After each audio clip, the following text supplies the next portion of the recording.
Hi everyone, welcome back to the channel. Today we're going to solve some 2000 rated chess puzzles. But first, I want to give you 3 quick tips on solving difficult chess puzzles.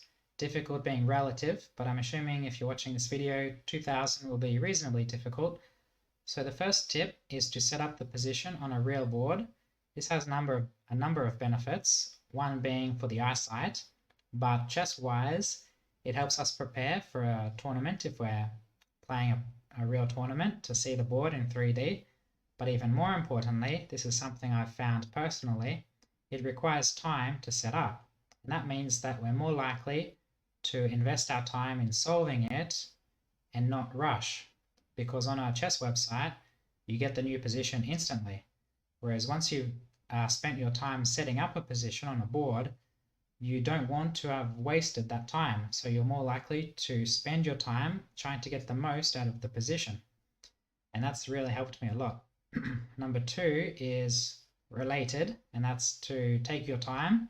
Some people think you shouldn't spend more than 10 minutes on a puzzle, but I believe it's all relative, we're all different, and if you can remain focused, I strongly recommend spending even longer, 15-20 minutes. I'm happy to spend on a difficult puzzle because I believe it's really important to develop that patience, and it also helps us dive deeply into a position, which helps us get the patterns fixed in our brain or memory, and to give ourselves time to calculate everything and as far as we can. Maybe if we stop trying to solve a puzzle after 5 minutes, we won't even start on the correct line. But if after 20 minutes, it's likely that even if we don't see the solution, we will have calculated at least part of it because we've calculated nearly everything.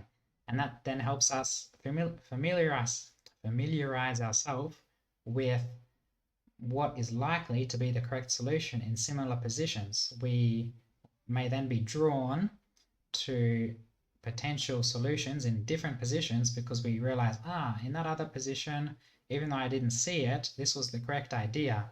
So even though I don't exactly see it in this new position, let's keep going in that variation.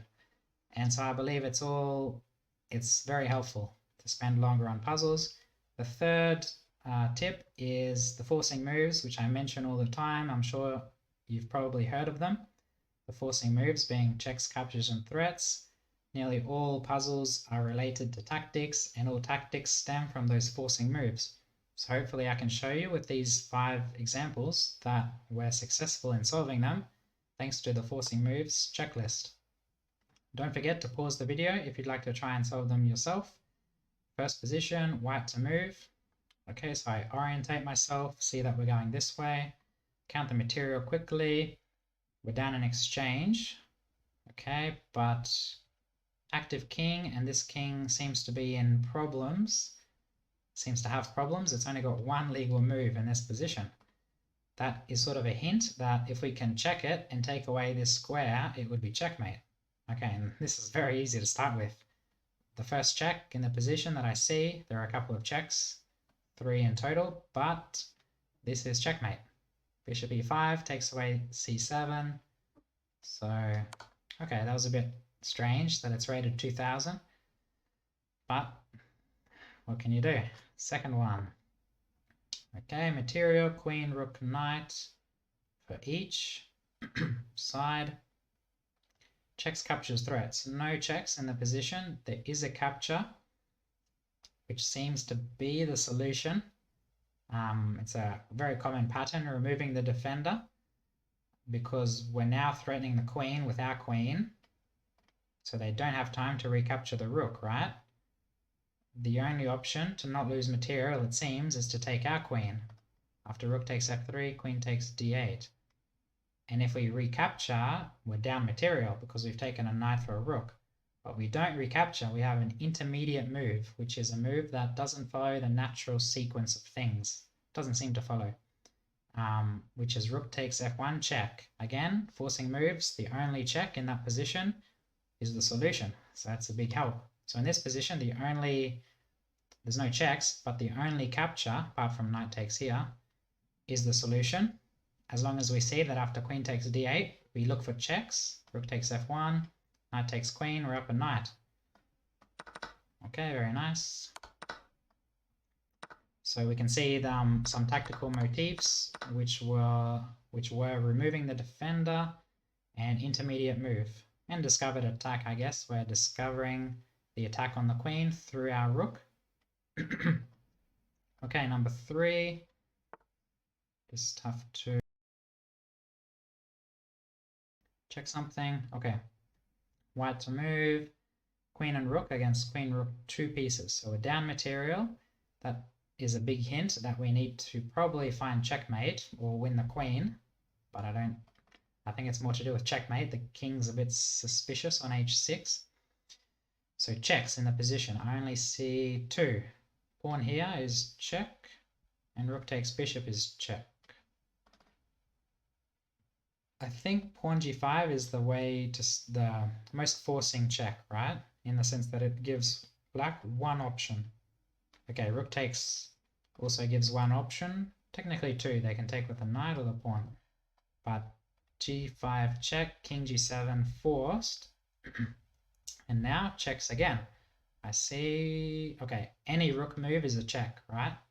Because it'll be discovered check. So there's a lot of checks, but the most promising or strongest seems to be rook at d7, which is double check and attacking the queen. But more importantly, double check. Double check means double check is so strong because it forces the king to move. They can't block or take if it's double check. It would mean taking 2 pieces or blocking 2 pieces, which is impossible. And after double check, they have to go here. Yeah, only one move, and then queen g7 is checkmate. So all forcing moves, very logical. That was the second one or third? I've already lost track. Let's do a couple more. Okay, black to move from the opening, 4 pieces each. Checks 1, 2, 3, 4. Most forcing, I believe, would be queen a5 because it's also a double attack. Attacks the king and the knight. They can't block with the knight. That would save the knight and stop the check, which means whatever they do, we then take the knight, and I don't see how they can then recuperate the material. So that looks to be the solution. A little bit easy for 2000, just a simple double attack. Just making sure there's no tricks. Okay, maybe I should have made sure further, because I did notice, I didn't mention it, but I noticed that our queen will be tied down to the knight. And this is one way to try and make the most of that. So I should have kept going. I should have calculated further. Let's visualize. Queen here, knight c3, queen takes f4. We need to defend the knight or counter attack.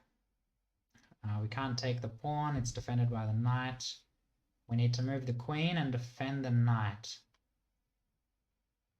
Queen d6 would allow e5, fork. Don't think we can get out of that, or yeah. So queen c5 defends the knight. They don't have b5 because the knight would fall on c3. Maybe they have bishop e3 attacking the knight and pinning it.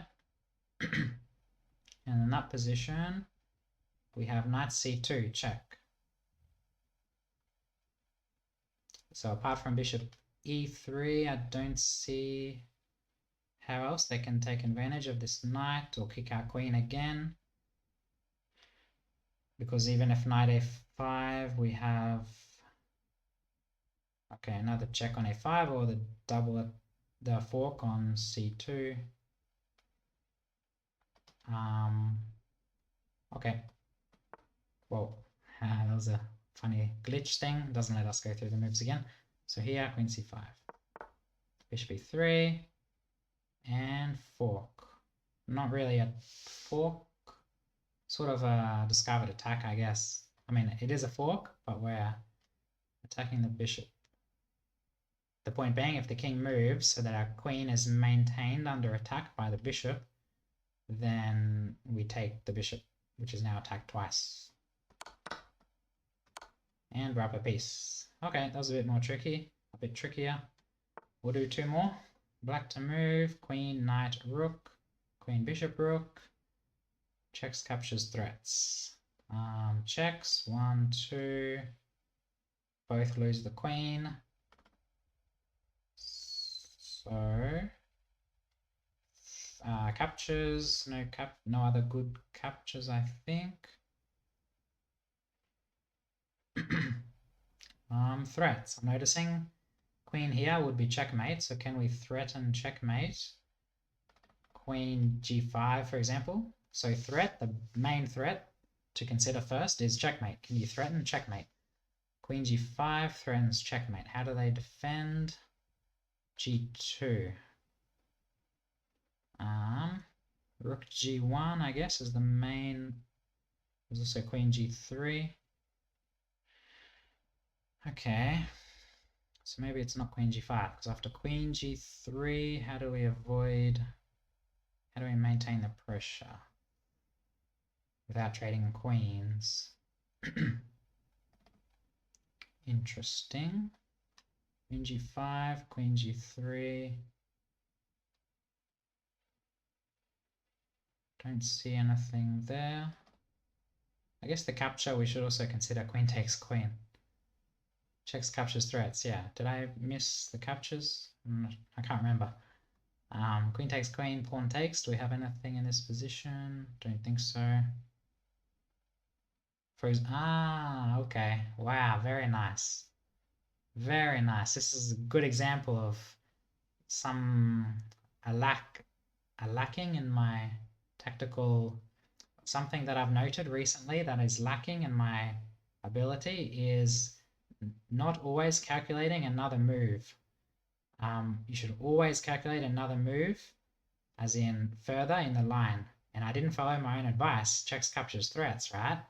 I just, for example, thought that these moves didn't work because we lose our queen, without realizing or without remembering to check for checks. After queen d5, rook takes, checking for checks. Rook b1 is the solution. Hopefully you found that quicker than I did, because hopefully you followed my advice. This is good actually, because it's happened a bit recently. Maybe not in positions as easy as this. This should be even easier for me, because I guess I saw that g2 was a weak square, and I should have noted immediately that it also means the king has back rank issues. King can't escape, so if we get anything to the back rank, it's checkmate. So that's sort of a tactical motif or pattern that you have to become familiar with. That's why I need to keep studying as well. So very nice. Queen sacrifice. If king here, obviously queen g2 checkmate. If rook takes, rook b1 and back rank checkmate. Very nice. Yeah, good practice for me as well. Okay, let's do one more. Black to move. Even material. And checks, captures, threats. One check in the position. c4, discovered check. Let's calculate that line, because white only has 1, 2, 3 moves. Block with the queen on f2 or move the king. Okay, this looks promising actually, because after all of those options, we then have the option to, for example, take the rook and push the pawn or take on b3, and we have a very strong passed pawn 2 squares away from queening. I'll quickly consider rook takes rook, but after queen takes, if we do the same thing, I guess that's also worthy of consideration. Maybe they'll take with the pawn after rook takes, so that after this the queen is well placed to stop the pawn on c2. So let's calculate this line. Let's say king f1, because if the queen blocks on f2, then I think we trade queens, trade rooks, and take on, and we have a passed pawn. Wait. See if I shouldn't rush. Queen f2. In that position, if we trade queens and play and take on b3, sacrificing a rook, doesn't quite work. But if we take the rook and push, the king's in the square. Although then we have bishop a3 defending the queening square. Wait, no, but we're not in time. Interesting. Queen f2. Ah, okay. Okay. I was a bit too quick with the forcing moves. If queen f2, we have bishop c5 winning the queen. So that rules out queen f2. King f1. My idea was to trade rooks and push the pawn.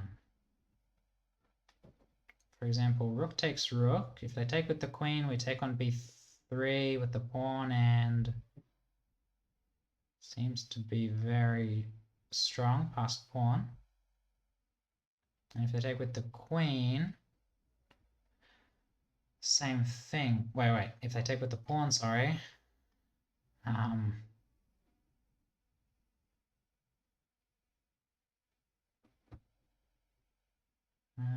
Thinking queen b3. Maybe I'm missing something. Check king f1. Taking immediately on b3. Loses the rook. Take the... Wait. Ah. No.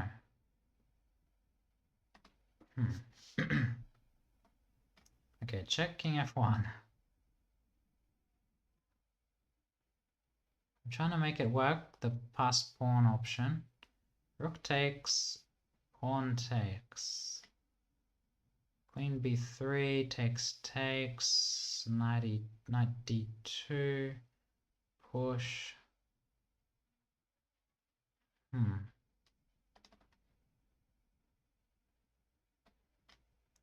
King f1.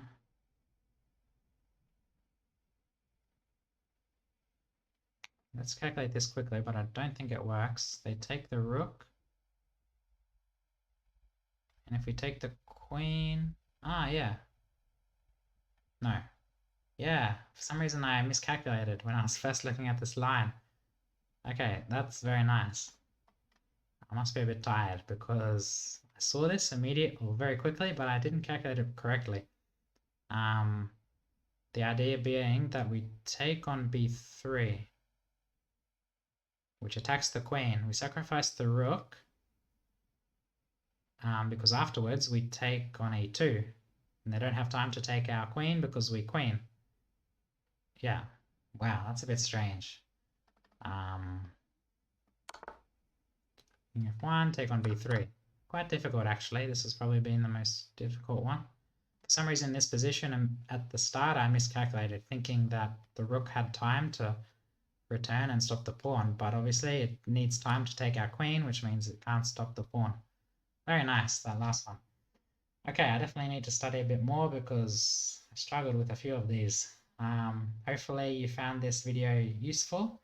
The tips and the forcing moves, which I need to follow more myself. Don't forget to subscribe, and I'll see you in the next video. Bye.